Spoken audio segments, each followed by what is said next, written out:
اور یہ جو چیزیں تعلیمی ادارے جو ہیں جیسے آپ کے سیدھا یونیورسٹی اور محمد میڈیکل ڈینٹل کالج اور ڈی پی ٹی اور بپس اور یہ سب ہے، یہ سب علم کی آماجگاہ ہیں.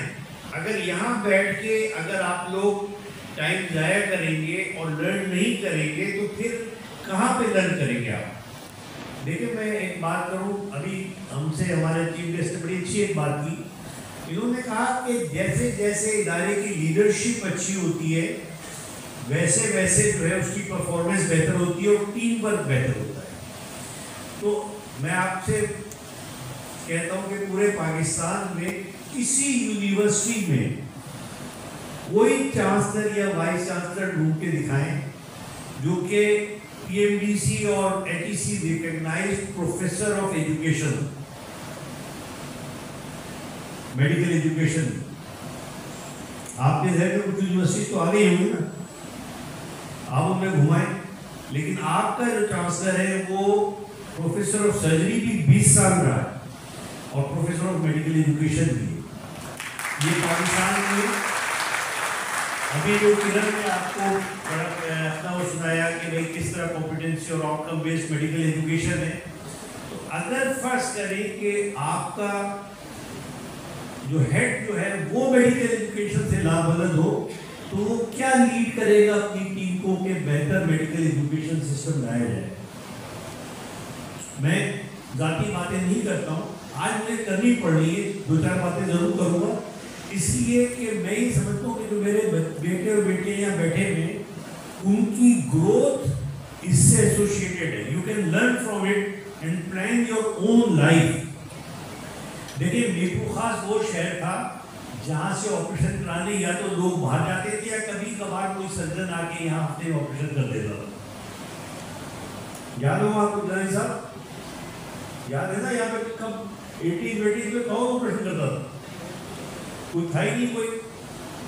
لیکن سب سے پہلے ہم جب واپس آئے انگلینڈ سے 94 کی بات ہے امری، میں نے سنگاپور سے ایک اینڈوسکوپ خریدا اور لا کے یہاں پر اپر جی اینڈوسکوپی شروع کی.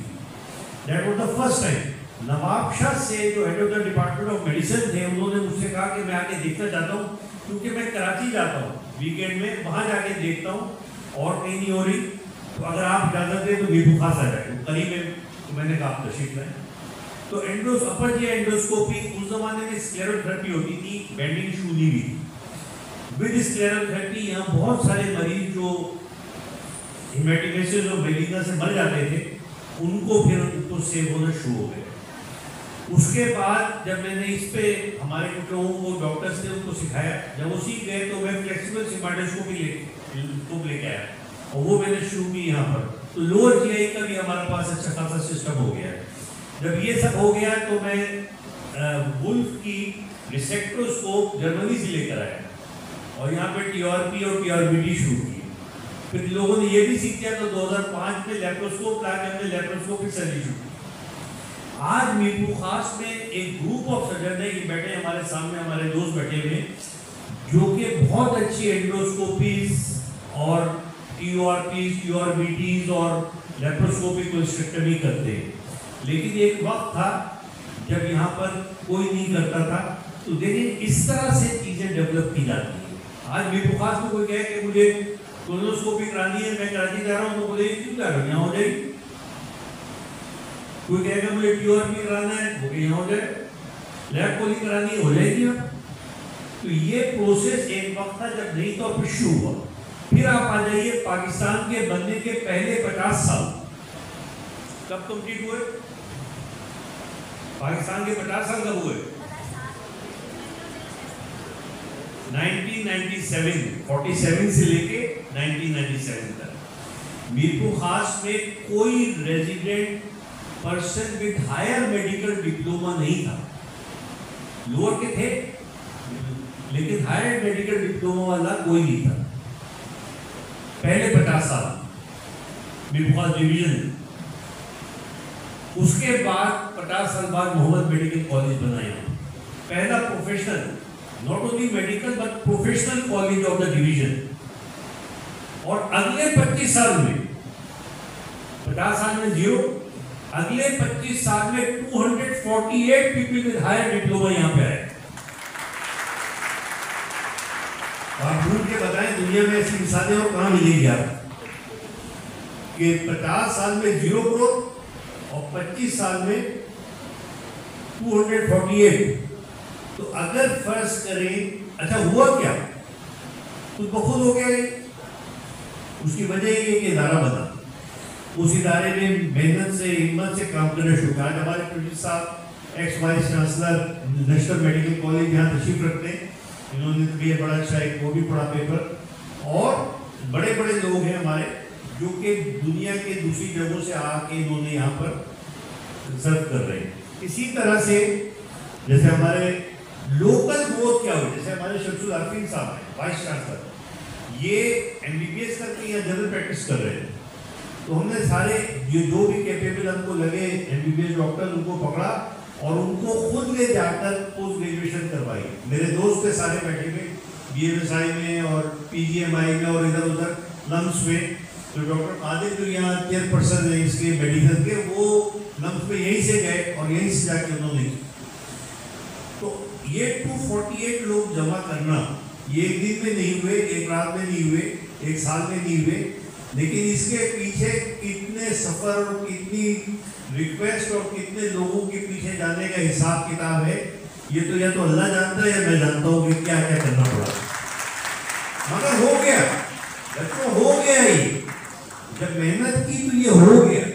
आप ईमानदारी से काम करें। अब मेरी भी दायरे के पूर्ण का वो हिस्सा है कि जब जाएंगे तो इंशाअल्लाह ताला लोग कुछ नामों से याद तो रखेंगे। हम तो मीठू खास में गिल्ली डंडा खेलते थे, जनरल साहब आपके साथ नहीं खेला, लेकिन मीठू खास की गलियों में हमने गिल्ली डंडा और लट्टू खेलते थे। लेकिन जब मेहनत की और वो किया, तो मेरा आपसे ये मैसेज है कि कोई जिंदगी का लम्हा जाया नहीं करो, जाया मत करो। There is always an opportunity to learn. Look around, find out, there will be something to learn. और हम बैठे हुए ना, जब तक मैं जिंदा हूँ इंशाअल्लाह इस यूनिवर्सिटी के अंदर, इस कॉलेज के अंदर, इसके अंदर इल्म का जो सिलसिला है वो जारी और सारी रहेगा। ये देखें ना, ये 27वें के अंदर है, 107 इसके अंदर एब्स्ट्रैक्ट है जिनमें मेजॉरिटी स्टूडेंट्स के। कोई 4th ईयर 5th ईयर का स्टूडेंट यहाँ से निकल नहीं सकता जब तक कि वो एक प्रोजेक्ट पे रिसर्च न कर ले। यानी जो MBBS की डिग्री लेता है उसके पास 2 प्रोजेक्ट्स पे रिसर्च ऑलरेडी कम से कम 2 पे, वरना उसने और भी किया तो और भी होगी। लेकिन जो कम सबसे कमजोर बच्चा पास होता है उसके पास भी 2 पेपर्स होते हैं रिसर्च के। तो जैसे कि अभी ये बता रहे थे डॉक्टर फरजाना बता रही थी कि वो हम उन्होंने आउटकम और कॉम्पिटेंस बेस्ड रिसर्च का कर रहे हैं। किरण ने इस पर बताई बातें। We have some capacity, some specificity जो कि आपसे बेहतर है, जो कि आपसे बेहतर है। उन्होंने किस तरह से, मैंने कहा मेरे पास, मैं क्लिनिक करता हूँ, मेरे पास एक बुढ़िया औरत आती है घर से नंगे पाँव, उसकी खिदमत करने पे जो मज़ा मुझे आता है वो पैसे भी उसके पास नहीं है। वो यहाँ के जो जेब भरे हुए सूट पहने हुआ जो मरीज आता है उसमें वो मज़ा नहीं आता। आपने भी देखा होगा ये कि जो आके अपने गरीब गुरबा की मेहनत खिदमत करने में जो मज़ा है वो उनमें नहीं। अब आखिर में सिर्फ एक बात और जो कि हमारे मोजिज़ मेहमान ने उठाई, देखिए फाइनेंस जो है, फाइनेंस के बगैर कोई चीज़ हो नहीं सकती। आप क्या समझते हैं कि कोई फ्री ट्रीटमेंट होता है तो टोटल फ्री होता है? कैसे हो सकता है? आपको पता है कि जो फ्री हो रहा है तो कहीं और से पैसे आ रहे होते हैं। अगर कोई अस्पताल चैरिटेबल बेसिस पे इलाज कर रहा है तो कहीं ना कहीं से पैसे तो आ रहे हैं ना उसके पास। तनख्वाहें कहाँ से देगा, यूटिलिटी बिल्स कहाँ से देगा, कंज्यूमेबल के पैसे कहाँ देगा, जो चीज़ें पुरानी हो रही हैं उनके पैसे कहाँ से देगा, तो उसका बजट तो आएगा, चाहे गवर्नमेंट दे चाहे कोई और दे। अब हमारे पास 2 प्रॉब्लम्स हैं।